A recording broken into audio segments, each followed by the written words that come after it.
जी अर्शद भाई, तो पहली किस्म तो बड़े मजे रहे, लेकिन आप उसमें शायद डोइचे बैंक में उस वक्त तक आप थे, जी तो यहाँ से कंटिन्यू करते हैं आज जी। दूसरी किस्त के अंदर। डॉशे बैंक में जिस तरह मैंने बताया आपको कि बिल्कुल पहली जॉब थी, और कुछ भी नहीं पता था कि बैंक में क्या होता है क्या नहीं होता। ये मतलब वैसे तो अब्बाजी बैंक में थे हमारे, और कभी कभी कुछ सुनने में आ जाती थी चीज़ें, लेकिन खुद बैठ के काम करने का तो तभी तजर्बा नहीं हुआ। तो वहाँ पे जब गए तो जाहिर बात है, नए नए ट्रेनीज को किस तरह से जो ट्रीट किया जाता है, वहाँ पे उन्होंने पहले तो मुझे हवाले कर दिया एक क्लियरिंग के डिपार्टमेंट में कि जी क्लियरिंग अच्छा। सीखो। अच्छा, उस जमाने में क्लियरिंग जो था वो स्टेट बैंक का आउट क्रैश सिस्टम, ये निफ्ट तो अभी आया है। जी पहले जी जी तो जी आउट जी। क्रैश सिस्टम होता था, आप जाते थे अपने चेक्स बैग बना के, और फिर वहाँ पे हर एक स्टेट बैंक के जो हॉल बिन्स होता में था डाले जाते थे। उसमें पिजन बॉक्स बने होते थे हर बैंकों के, वहाँ पे हाँ। वो चेक्स डाल दिए जाते थे। और जो मेरे इंचार्ज थे क्लियरिंग के वो मेरे साथ होते थे, मैं उनका बैग पकड़ के पीछे पीछे चलता था चेक्स लेके। मतलब सारे जितने चेक्स आए पहले अपने यहाँ सॉर्ट किए, उसके बड्डे। बिल्कुल, जितने भी आज इनवर्ट क्लियरिंग के चेक्स जी जी। आए हमारे पास क्लियरिंग हाउस से, वो सॉर्ट करना, प्लस जो आउटवर्ड क्लियरिंग के चेक होते थे वो उसमें साथ कैरी वो करना। उनके स्क्रोल बनते थे बाकायदा, हर बैंक के अलग अलग। अभी हाँ। बैंक के सारे एक स्क्रोल बनेगा, नेशनल और बैंक का हर एक स्क्रोल स्कूल के साथ वो बनेगा। चेक लगाए दिए हैं हर सारे। स्क्रोल को बैलेंस होता था, वो जनाब कितने अमाउंट के चेक्स हैं, स्क्रोल का टोटल बैलेंस बराबर होना चाहिए, और फिर उसके बाद वो बैग में रख के उसकी पूरी एक क्लियरिंग शीट बनती थी। वो सही है। क्लियरिंग शीट लेके फिर हम स्टेट बैंक जाते थे, तो वो मेरे बॉस जो थे। That is a full day job. हाँ हाँ एग्जैक्टली, वो मतलब क्लियरिंग हाउस की जो जॉब होती थी वो ये थी, सुबह दो दफा क्लियरिंग हाउस जाना पड़ता था। एक जाते थे सुबह आप आउटवर्ड के चेक देने के लिए, और दोपहर में जाते थे आप रिटर्न्स लेने के लिए। सही है। तो वो जो थे मेरे क्लियरिंग के इंचार्ज साहब जो मुझे ट्रेन कर रहे थे, वो स्क्रोलिंग बनाना और चेक्स को कैसे देखा जाता है, चेक्स की चेकिंग कैसे होती है, date, amount, figure in words, in figure, और साइन वगैरह सब चीज़ें। फिर उसके बाद स्टैम्प्स कौन कौन सी लगती हैं, क्लियरिंग स्टैम्प्स हैं, डिस्चार्ज स्टैम्प है, वगैरह वगैरह। तो ये तमाम चीज़ें जो थी वो ट्रेनिंग का हिस्सा होती थी। और फिर वो जो स्क्रोल्स एक्स्ट्रा बन जाते थे तो कहते थे कि इसको रखो संभाल के, इसकी जापानी फाइलिंग करनी है। जापानी फाइलिंग। जापानी फाइलिंग करनी है। अच्छा। तो वो बड़ा मतलब मेरे लिए नया था, जापानी फाइलिंग करनी, बड़ा उसको संभाल संभाल के जो है ना पूरे हफ्ते में रखता हाँ। रहा कि जनाब ये इसकी जापानी फाइलिंग होनी। कहने का जब ज़माने में छुट्टी होती थी जुम्मे के दिन, सही है। और हफ्ते के दिन ऑफिस होता था, और इतवार के दिन पता नहीं ऑफिस होता था नहीं होता था, आई वोंट रिमेम्बर हाँ, एग्जैक्टली। नहीं नहीं, हफ्ते की छुट्टी हुआ करती है यहाँ पे जी। हाँ, जुम्मे की छुट्टी जब हुआ एक करती थी। छुट्टी दे दिया जाए। तो वो एनीवे तो वो जब आया जनाब वीकेंड, तो उसने कहा कि ले आओ भाई अरशद वो जापानी फाइलिंग करते हैं। हाँ। तो मैं तमाम वो चीज़ें जो मैंने बड़ी एहतियात से जमा कर रखी थी वो मैं लेके गया उनके पास। उन्होंने देखा उसको उसको फाड़ के और डस्टबिन डाल दिया। तो ये हो गई जापानी फाइलिंग इसकी, अब इसका जिक्र नहीं करना तो कभी। मैंने कहा आपने इतने संभाल के रखा हुआ था, मैंने पूरे हफ्ते से चलेगा ये इसे कहते हैं जापानी फाइलिंग, सही है। मतलब गई है हमेशा के लिए। हाँ। तो एनीवे तो वो अच्छा, उस क्लियरिंग का। जमाने में अरशद भाई, तो मेरा ख्याल है कि कुछ चेकों पे भी इतने सिक्योरिटी फीचर्स नहीं थे जितने बाद में इंट्रोड्यूस हुए। सिक्योरिटी तो फीचर्स तो बिल्कुल सही कह रहे हैं आप। उनको हाँ। देखने का तरीका जो था ना उस जमाने में, वो जब जिस तरह से आज यूवी लाइट्स में देखा जाता है और जी हाँ जी हाँ तमाम जी हाँ उसके जी जो हाँ। फीचर्स हैं वो डिफरेंट होते थे। उस तो जमाने में ये कॉन्सेप्ट नहीं था कि चेक भी जाली हो सकता है। क्या फ्रॉड नहीं होते थे? फ्रॉड ऐसे नहीं होते थे चेकों वेकों के। हाँ। वो फ्रॉड होते थे तो दूसरे किस्म के फ्रॉड होते थे कि किसी ने जो है वो पैसे ले लिए किसी के। वो नहीं लेकिन होता था कि इंक रिमूवर से फिगर बैंकिंग करके। फ्रॉड इतने कॉमन नहीं थे, अच्छा। इतने कॉमन नहीं थे वहाँ पे इस जमाने में। मतलब to be very honest, during my period in Deutsche Bank मैंने कोई फ्रॉड जो था वो ऑब्जर्व नहीं किया कि या तो जो। ये वजह है कि डॉइचे बैंक एक फॉरेन बैंक था, तो वहां जरा एक सिलेक्टेड किस्म की क्लाइंटेल रही होगी। एग्जैक्टली बिल्कुल आप सही कह रहे हैं। वहाँ पे एक तो अच्छे डॉइचे बैंक कॉर्पोरेट क्योंकि कस्टमर का। पाकिस्तान में एक वाहिद जर्मन बैंक था, तो जितनी भी जर्मन कंपनीज थी ना उनके अकाउंट तो बाय डिफॉल्ट थे यहाँ जी पे। जी जी जी जी। लुफ्तांजा का अकाउंट होता था उस जमाने में, हाँ। फार्मेडिका का एक अकाउंट होता था, बायर फार्मा का अकाउंट, बड़े बड़े तो अच्छे अकाउंट्स होते कॉर्पोरेट थे। कस्टमर्स आपस एक्वा में थे। गेवर्ड, जी। ये जो फिल्म बनाते थे उनके अकाउंट्स थे। हम्म। तो ये बड़े बड़े कॉर्पोरेट अकाउंट होते थे हमारे पास, और जिनका नामो निशान भी नहीं है पाकिस्तान के हाँ, अंदर, आप सब भाई नहीं चले गए पाए नहीं क्या जाते। करें।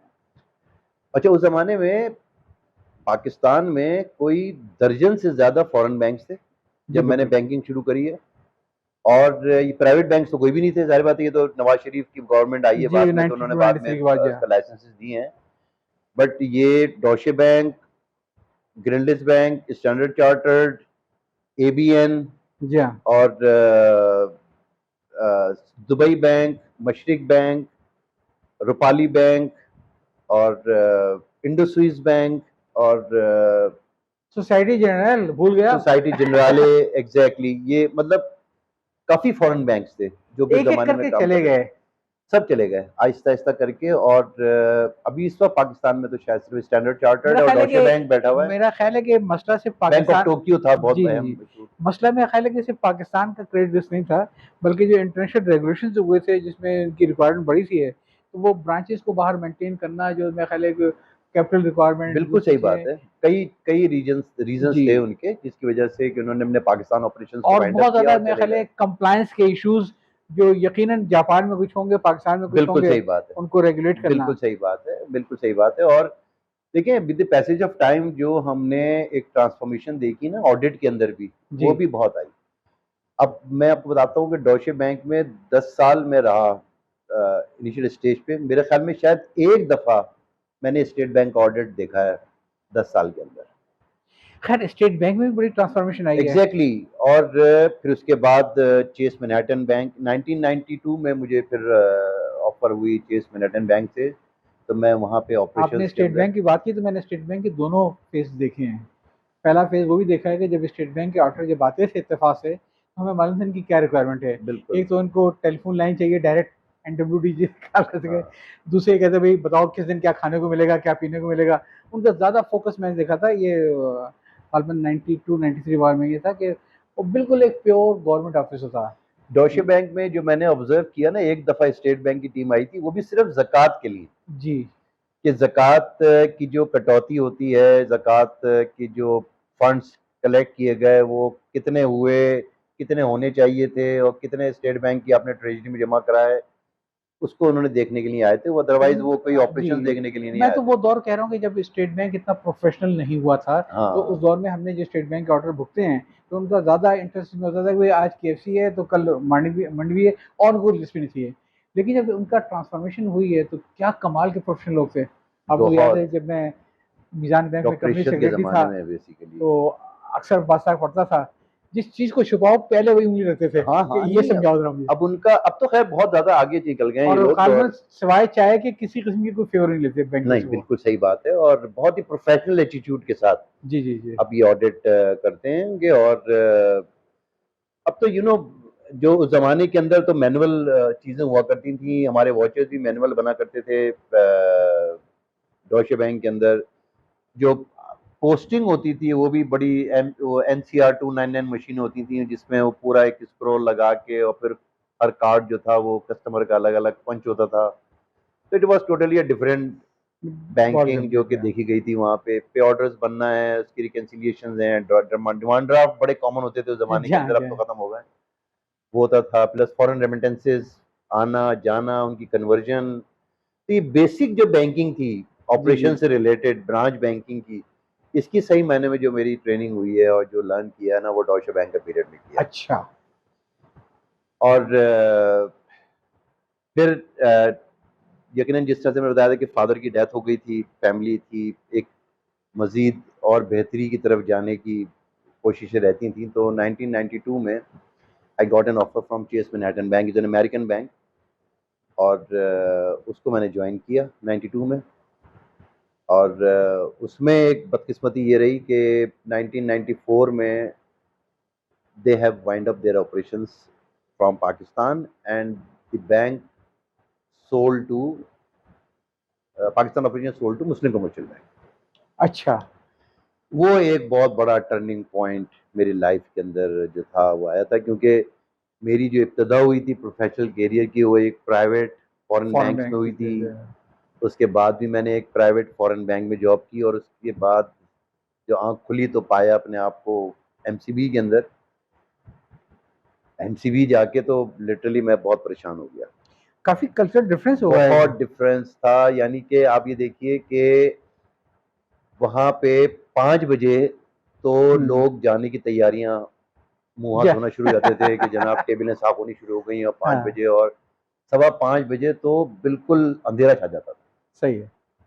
अच्छा, हमारे यहाँ जो कल्चर था डॉशे बैंक में और चेस मैनहट्टन बैंक में, वो तो ये था कि जी वो बत्तियां जलती थी तो हमारी भी बत्तियां जलनी शुरू होती थी, उस पर काम शुरू होता था, 8-9 बजे तक चीज़ें चलती तो रहती आप थी। एमसीबी में रिलैक्स नहीं हुए, आपने एंजॉय नहीं किया नई जिंदगी को? मैं लिटरली परेशान हो गया, बहुत ज़्यादा परेशान हुआ इसलिए मैं। कि शायद मैंने आप कहा कि वर्क ये अल्कोहलिक मैं थे। क्या, हाँ एग्जैक्टली, मतलब मुझे तो शायद आपने कैरियर एमसीबी शुरू कर दिया, आपको इतना मजा आता है। नहीं, शायद मुझे पता भी नहीं चलता उस वक्त। हाँ हाँ। और ये बड़ा बीच में बड़ा एक वो हुआ कि जब मेरे फादर का इंतकाल हुआ 1984 में, तो नेशनल बैंक से मुझे ऑफर आई कि जी आप, उनके यहाँ एक स्कीम होती थी सन बेस, सन कोटा। सन कोटा, कि जी अगर आप चाहें तो नेशनल बैंक को ज्वाइन कर लें एज ए ग्रेड 2।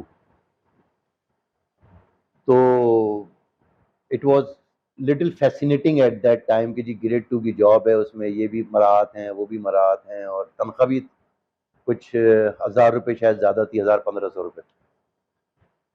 बट वो मेरे जो कोलीग्स थे, जो मेरे सीनियर्स थे डॉशे बैंक के, उन्होंने सख्ती से मना किया, कहने के भूल के भी नहीं सोचना कि तुमने यहाँ से नेशनल बैंक जाना है। तो मुझे मशवरा दिया उन्होंने कि जी ना, हरगिज़ ये काम नहीं करना, और ज़रूरत नहीं है इस बैंक को छोड़ने की और नेशनल बैंक जाने की। तो मैं आज अल्लाह का शुक्र अदा करता हूँ कि अगर मैं चला जाता नेशनल बैंक में तो मैं पता नहीं कहाँ खो चुका नमक दर होता अभी काने तक, नमक हो जाते। पता नहीं कहाँ चला जाता। तो ये भी जिस तरह से मेरी उसका ज़िंदगी के अपना एक माहौल, एक कल्चर मेरी पूरा अलग था। ज़िंदगी के अंदर, जिस तरह मैं आपको बताया ना कि अल्लाह ताला की मेहरबानियाँ मेरे साथ कुछ, sometimes I feel I am the most blessed person on the planet, अल्हम्दुलिल्लाह अल्हम्दुलिल्लाह। Most blessed person on the तो प्लेनेट के। एमसीबी चेज में तो आप कम रहे ना? 2 साल, 2 साल रहे। 2 साल में चेस मैनहट्टन में रहा। I was assistant manager in operations in Chase Manhattan bank. फिर हमें एमसीबी में आ गया, तो फिर एमसीबी में आके इन्होंने हमारी पूरी स्क्रूटनी की फाइलों की, और फिर उसके बाद हमको रीग्रेड किया। तो मुझे उन्होंने एवीपी का ग्रेड दिया एमसीबी के अंदर, और ब्रांच को, जो हमारी चेस मैनहट्टन की ब्रांच थी, उसको कन्वर्ट कर दिया as a premium banking branch of Muslim commercial Bank. But उसके जो असरात थे मुस्लिम कमर्शियल बैंक के, वो फ़ौरन ही आ गए थे। उसमें वही 5 बजे वहाँ पे भी सफाई हो जाती थी और सब चले जाते थे। मैं भी 5:30 बजे तक घर आ जाता था, समझता करूँ क्या मैं अब आके, यार मतलब मुझे तो एनीवेज। तो वो मैं 2 ढाई कुछ अरसे बड़ा परेशान रहा। इत्तेफाक से टर्निंग पॉइंट जो आया है उस ज़िंदगी का, बहुत सी चीज़ें होती हैं ना, अल्लाह ताला बेहतर जानते हैं आपके मुताल्लिक कि आपके लिए क्या बेहतर है और क्या नहीं। बहुत सी चीज़ें ऐसी होती हैं जो हमको लगता है कि हमारे लिए क्या हुआ, मेरे बिल्कुल साथ ये बिल्कुल। हाँ। इतना बड़ा हाथ हो गया, और मैं क्यों आया डॉशे बैंक छोड़ के चेस मैनहट्टन बैंक। और बट आज मैं समझता हूँ कि अगर मैं डॉशे बैंक नहीं छोड़ता ना, तो शायद मैं यहाँ नहीं पहुँच पाता। अच्छा। बिल्कुल, क्योंकि मैं एमसीबी आया, एमसीबी में कुछ अरसे के बाद I received a phone call from Ariful Islam secretary, कि जी आरिफ साहब आपसे मिलना चाहते हैं। अच्छा, मुझे मुस्लिम कमर्शियल बैंक के अंदर, मैं सिर्फ नाम मैंने सुना था हुसैन लवाई साहब का, सही। कि वो प्रेसिडेंट हैं बैंक के। बाकी मैं किसी को नहीं जानता था, क्योंकि मैं सही है। एक छोटी तालाब की मछली था। मतलब डॉशे हाँ। बैंक, मतलब 150 लोग थे हमारी ब्रांच के अंदर। चेस मैनहट्टन के अंदर भी 60-70 लोग थे। तो बस यही जिंदगी थी, जिनसे मिलना जुलना रहता था, सब कुछ रहता था। कोई बैंकिंग इंडस्ट्री के अंदर मैं इतना वो नहीं था। अब मुझे तो नहीं पता कि क्यों बुलाया है, क्या किया है। बाद में पता चला कि जी वो इन्होंने कोई अच्छा, प्रोजेक्ट, ऐसे मौके पे कोई अच्छा ख्याल तो दिल में आता ही नहीं है। हाँ कहाँ ब्लंडर कर दिया होगा, किसको नाराज कर दिया होगा। एग्जैक्टली, मैं एग्जैक्टली जब मैं एमसीबी में था ना, तो मैं जी। बड़ा परेशान कि मैं यहाँ पे क्या करूँ। बैंकिंग, अच्छा बैंकिंग भी जो उस लेवल की बैंकिंग वहाँ होती थी जी डॉशे हाँ, बैंक जो में और कॉर्पोरेट चेस कस्टमर्स मैनहट्टन के बैंक में, साथ वो यहाँ पे तो नहीं होती इंटरनेशनल थी इस ट्रेड तरह एंड की। फाइनेंस। जी हाँ। Exactly, I was little disturb. मैंने कहा यार, मैं मेरा व्हाट इज माय करियर। अच्छा, उस जमाने में इनके फिर वो भी आ गए, अप्रेजल आ गए मुस्लिम कमर्शियल बैंक के। और उसमें उन्होंने, उससे पहले पूरा एक आया, उसकी जो गाइडलाइंस होती हैं इंक्रीमेंट्स की, उसमें आया था कि जी एवीपी इतनी तनख्वाह है बेसिक, 700 रुपये का इंक्रीमेंट, और ये होगा और ये होगा। मतलब उनके पूरे स्लैब बने हुए थे बाकायदा हाँ, कि जी 700 रुपये इंक्रीमेंट कि होगा, ज्यादा या खुश आठ सौ होने की रुपये जरूरत का नहीं है। इंक्रीमेंट हाँ। होगा, और एवीपी का, और 1000 रुपये का, ये पता नहीं इतने का, और ये आपको इतनी तनख्वाह हो जाएगी। और इसके अगले साल इतनी हो जाएगी। मैंने कहा यार ये तो मैं 700 800 मौला की पैकेज है वाला। मैंने कहा ये मैं क्या कैसे होगा हिसाब किताब मेरा, तो मैं तो नहीं चल सकता इस तरह से। जी। और काम करने में मुझे कोई आर नहीं था, काम करवाओ मुझसे लेकिन मुझे कुछ दो भी तो सही ना यार। एनीवे तो वो फिर डोशे बैंक में जो हमारे साथ लोग थे उनमें एक साहब का मैं आज तक एहसानमंद हूँ, उनका नाम है अली हसनैन। अली हसनैन साहब जी। एग्जैक्टली। अली हसनैन जो था वो इज अ वही जो बिग शॉट्स के साहबजादे, तो किसी वो उनके फादर जो थे वो आई थिंक एडमिरल होते थे नेवी के अंदर। बहुत ही शाइस्ता, very high qualified. I think Arif साहब के साथ पढ़ा हुआ था ये लंदन के अंदर कहीं पर, और इनके फैमिली फ्रेंड्स भी होते थे। तो अब मेरे कुलीग थे ये डॉशे बैंक के अंदर, ये कॉर्पोरेट के हेड होते थे, कॉर्पोरेट में होते थे, मैं ऑपरेशंस के अंदर होता था। अच्छा वो माहौल बैंक का ऐसा था कि वहाँ पे कोई तबकाती फ़र्क जो नहीं चलता था, मतलब इतना नहीं पता चलता था वहाँ पे कि जी ये वहाँ से उठ के आए हैं और ये यहाँ से उठ के आए हैं, तो लेकिन वो सब एक साथ मिलके काम करते थे। बहुत ही अच्छा एक हार्मोनाइज़्ड माहौल था। हमारे साथ आलमगीर खान जी भी होते थे जो कि दिलावर खान जी के साहबजादे हैं जो गवर्नर सिंध रह चुके हैं। उनके बेटे भी आलमगीर खान जी वो हमारे साथ थे डोशे बैंक के अंदर, वो भी कॉर्पोरेट में होते थे। तो मैं अली हसनैन से मिलने गया। अली हसनैन उस वक्त एक फॉरेन इंश्योरेंस कंपनी के सीईओ थे। अच्छा। वो भी छोड़ चुके थे डोशे बैंक को बिजनेस के लिए कि भाई बिजनेस दें हमको। अब मैं एमसीबी के अंदर आ गया हूँ तो सबको उन्होंने दौड़ पे लगा रखा था कि जी डिपॉजिट बिजनेस और ये वो। तो मैं उनसे ऐसे मिलने गया तो पूछा उन्होंने, अरशद क्या कर रहे हो, क्या है आजकल। मैंने कहा यार बिल्कुल मज़ा नहीं आ रहा और मैं मतलब समझ में नहीं आ रहा कि क्या होगा। कहने कि आजकल आरिफ जो है वो उसको एक नया प्रोजेक्ट मिला है and he is looking to have some good person in operations. अच्छा। तो मैंने कहा कि यार तुम बता दो उनको, अगर मेरी फाइल वाइल देख लें वो इसको इस तरह से देखना चाहें तो ही कॉल्ड हिम से आरिफ साहब को। तो दिस इज़ द बैकग्राउंड। अच्छा। एंड आरिफ साहब की तरफ से मुझे कॉल आई इनके सेक्रेटरी की, मैं मिलना चाह रहे हैं मुझसे, और मैं ये एफटीसी में बैठते थे। सही है। एफटीसी के अंदर और हम थे शाहीन कॉम्प्लेक्स के अंदर। सही। जो प्रीमियम ब्रांच थी। तो मैं गया मिलने के लिए इनसे। अच्छा जब मैं जा रहा था मिलने के लिए तो मेरे जहन में था कि कोई एससीवीपी थे आरिफ साहब उस वक्त, मतलब I think he was the youngest SCVP in MCB. ये याद है मुझे। और मेरे जहन में ये था कि जी कोई बहुत ही भारी भरकम सा कोई आदमी बूढ़ा सा बैठा होगा एमसीबी का। खैर जी मैं गया उनके पास, तो वो ही अ टोटली डिफरेंट पर्सनालिटी जी। एक दुबले पतले से स्मार्ट से आदमी। और हाँ अरशद आइए बैठे हैं और कैसे हैं आप, या Hasnain told me about you, I saw your file, और दिस इज़ द प्रोजेक्ट। उन्होंने 2 फाइलें उठा के इतनी मोटी मोटी, और this is the project, you read it and I hope के तुम कर लोगे इसको। मैंने कहा जी सर कोई मसला नहीं है इसके अंदर। अच्छा मुझ में एक और वो पैड अच्छा था क्या? है, वो पैड था क्या? मैं बताता हूँ आपको मैं। हाँ। अच्छा मुझ में एक मतलब एक अच्छी चीज़ कह लें या बुरी चीज़ कह लें, ये है कि मैं चैलेंज फ़ौरन ले लेता हूँ। बाद में मैं खुद भी कभी-कभी रियलाइज़ करता हूँ कि यार मैंने क्या पंगा लिया है इस चीज़ का, लेकिन फिर बाद में मुझे वो चीज़ें जो है ना वो बेहतर तरीके से टर्न आउट हो जाती हैं। कि मैं मतलब काम करने से नहीं घबराता कि जी काम करना है तो करना है, इस चीज़ का कोई वो नहीं है। अब जब मैंने उसको देखा और मैंने बताया उनको कि सर मैं तो प्रीमियम ब्रांच में हूँ, मैं यहाँ पे आपको ये सर्व नहीं कर सकते। सर कहने वो तुम उसकी फ़िक्र नहीं करो, यू विल बी ट्रांसफर। और 2 दिन में मेरा ट्रांसफ़र हो गया जनाब। मैं आईबीजी इन्वेस्टमेंट बैंकिंग ग्रुप का पार्ट बन गया मैं सही। एमसीबी के अंदर। और इन्होंने मुझे कस्टोडियन बैंकिंग डिपार्टमेंट एक नया बनाया। अच्छा। और उसका मुझे हेड बना दिया सही। एमसीबी के अंदर। वो आपका एक टर्निंग पॉइंट था वो करियर एक में। मेरा जिंदगी का टर्निंग पॉइंट जो है ना वो वहां वो भी एक देसी बैंक में रहते हुए पावर बैंक के बाद ये वो ये प्रोजेक्ट, वो जो फाइलें मुझे दी थी उन्होंने, वो प्रोजेक्ट ये था कि बैंको एक कंपनी बनी थी। सही। जिसमें आईएफसी था और जहांगीर सिद्दीकी थे, एमसीबी था और एक एम्स इन्वेस्टमेंट कंपनी कोई थी बाहर की, उन्होंने मिलके एक फंड लेके आ रहे थे, open end fund in Pakistan, private sector का पहला फंड एबैमको के नाम से। After NIT. एनआईटी तो पब्लिक सेक्टर है, हाँ वही मैंने कहा, हाँ। ये प्राइवेट सेक्टर का था। जी जी। प्राइवेट सेक्टर का पहला ओपन एंड फंड लेके आ रहे थे, तो इसका पूरा ऑपरेशन जो था वो एमसीबी को अवार्ड हुआ था। अच्छा अच्छा अच्छा। जो एसेट मैनेजमेंट कंपनी होती है उसके दो पार्ट होते हैं, तीन पार्ट होते जी, हैं। मुझे एक अंदाजा एसेट है। मैनेजमेंट कंपनी होती है, एक ट्रस्टी होता है इसका, जी हाँ। और एक होती है ट्रांसफर एजेंट और डिस्ट्रीब्यूशन कंपनी। तो ट्रस्टी जो था वो एबैमको वो थी, क्या नाम के, एसेट मैनेजमेंट कंपनी थी, और जहांगीर सिद्दीकी इसका ट्रस्टी था, और मुस्लिम कमर्शियल बैंक डिस्ट्रीब्यूशन कंपनी और ट्रांसफर एजेंट। सही है। ट्रांसफर एजेंट का मेजर काम ये होता है to safeguard the interest of the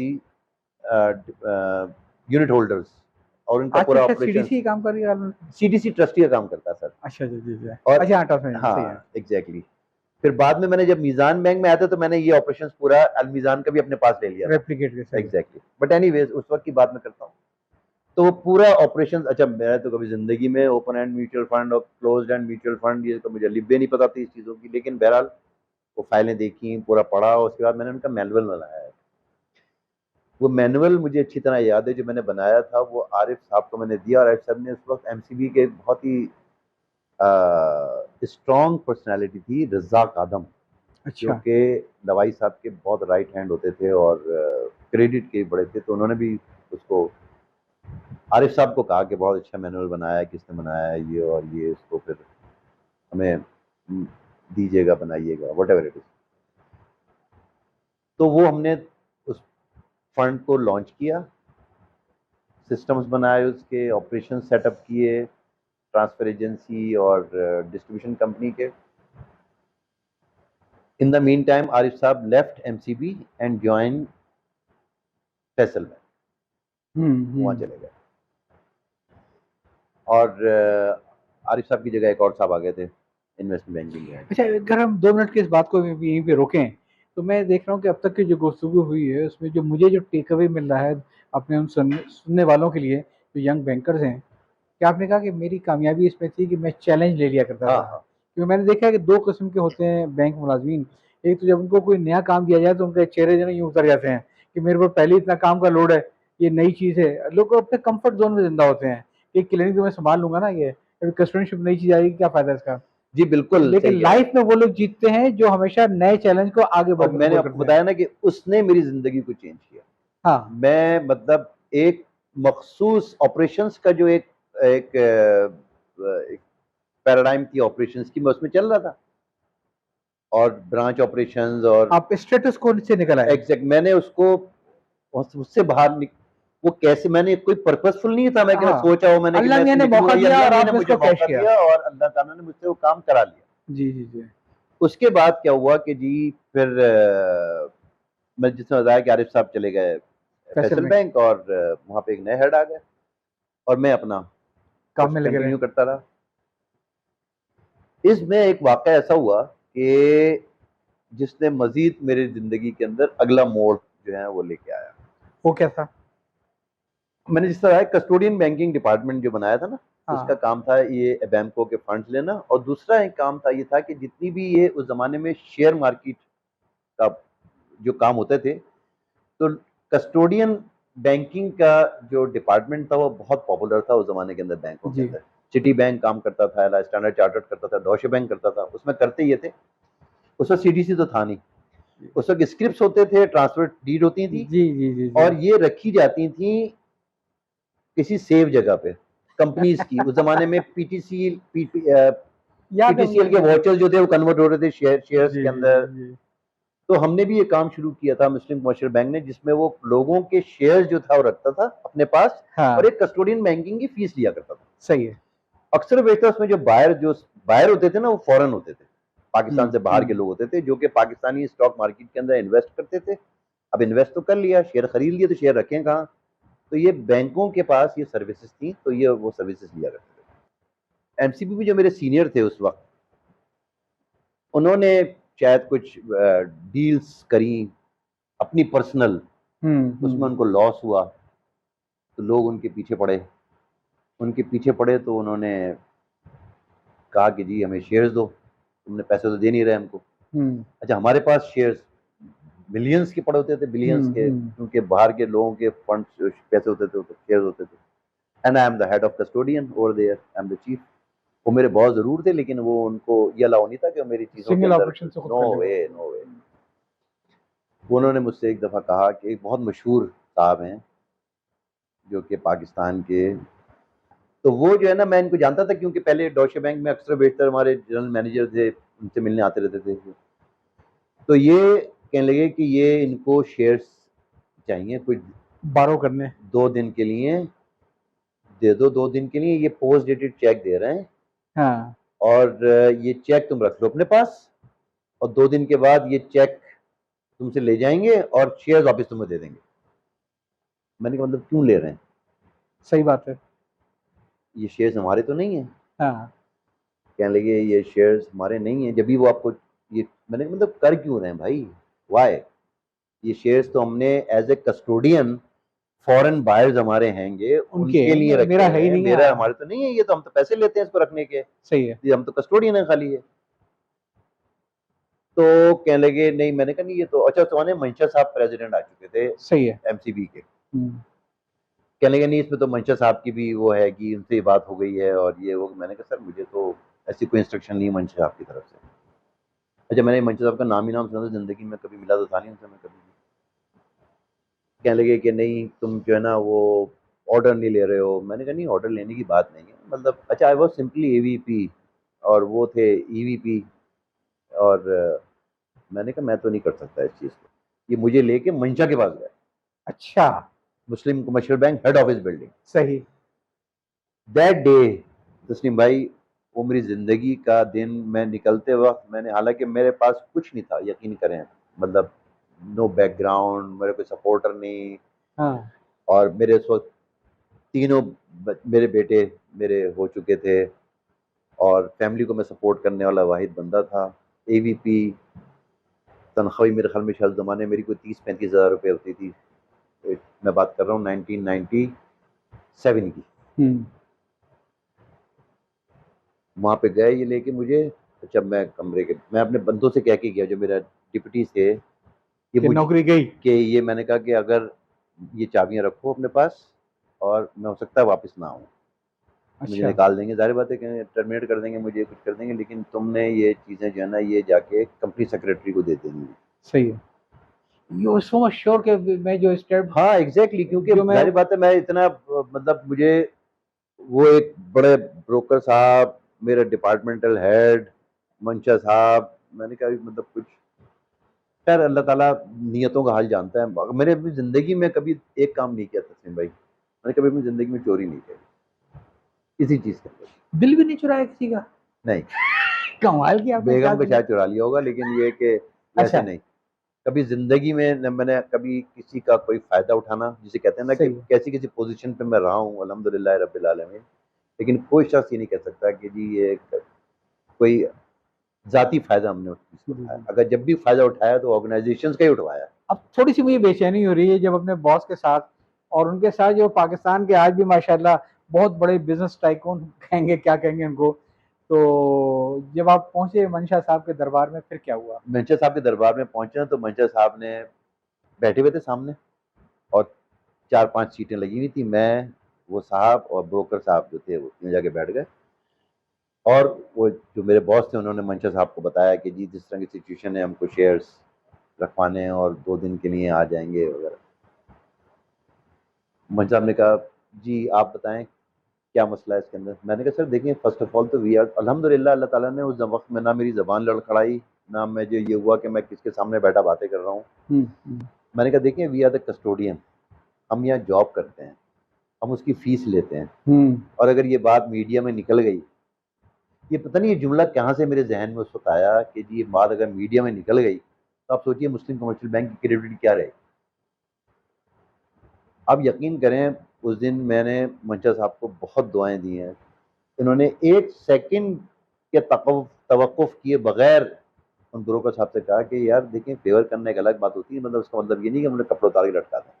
क्या बात है। कसम खुदा की। उसने कहा Arshad go do what ever you want. ये बहुत बड़ा सबक है इसके अंदर यकीन करें कि आप, बड़ा आदमी वाकई, मैंने कहा देखो ये ऐसा नहीं बनता, हाँ, कोई भी शख्स, उसने एक सेकंड के अंदर मतलब जो है वो, अल्लाह ताला ने मेरी अच्छी मदद करी उस वक्त। खैर वो फिर, हालांकि आप तो मायूस होके गए हाँ थे कि हाँ आज मेरी बिल्कुल नौकरी का बिल्कुल आखिरी दिन है। बिल्कुल। फिर वो जो है वो मैं आया अपने ऑफिस, वापस आ गया और फिर हमने वैसे ही काम शुरू किया। बॉस नाराज नहीं हुए? लेकिन मेरा दिल जो था वो बिल्कुल टूट गया था? टूट खत्म हो गया था। मैंने कहा कि अब मुझे खैर यहाँ हर पे दफा तो रहना नहीं ही है। मंशा साहब पास जाते आप? बिल्कुल। और वो साहब जो थे वो मुझसे बिल्कुल टेढ़े हो गए एकदम से। अब कुछ भी हो, देखिए एंड ऑफ द डे अगर आपका बॉस आपके खिलाफ हो जाए तो वहां पे आपका रुकना इतना आसान नहीं रहता। कोई शक कुछ नहीं भी है, इसमें। आप कितने ही फन्ने खान क्यों ना हो, हम्म। दिन रात आपका ताल्लुक रहता है चीज़ों के अंदर। मैं और मेरा कोलीग एक दफ़ा ऐसे ही बैठे हुए थे वहाँ पे ऑफिस के अंदर ही, हम कुछ काम कर रहे थे, तो उसके पास कॉल आई सिद्धार्थ हैदर से। अच्छा। सिद्धार्थ हैदर के एक डायरेक्टर जो थे वो उनका बैचमेट था आईबीए के अंदर। हम्म। उसने कॉल ये की उसको कि उसके पास एक ओपनिंग आई है ब्रांच ऑपरेशंस बाहर के लिए, तो कोई तुम्हारे पास कोई कैंडिडेट है तो बताओ। चलें इसको भी हम यहीं तक रोकते हैं, बड़े मजे का किस्सा चल रहा है, हाँ इसको अगली किस्म में लगाते हाँ हैं। चलो।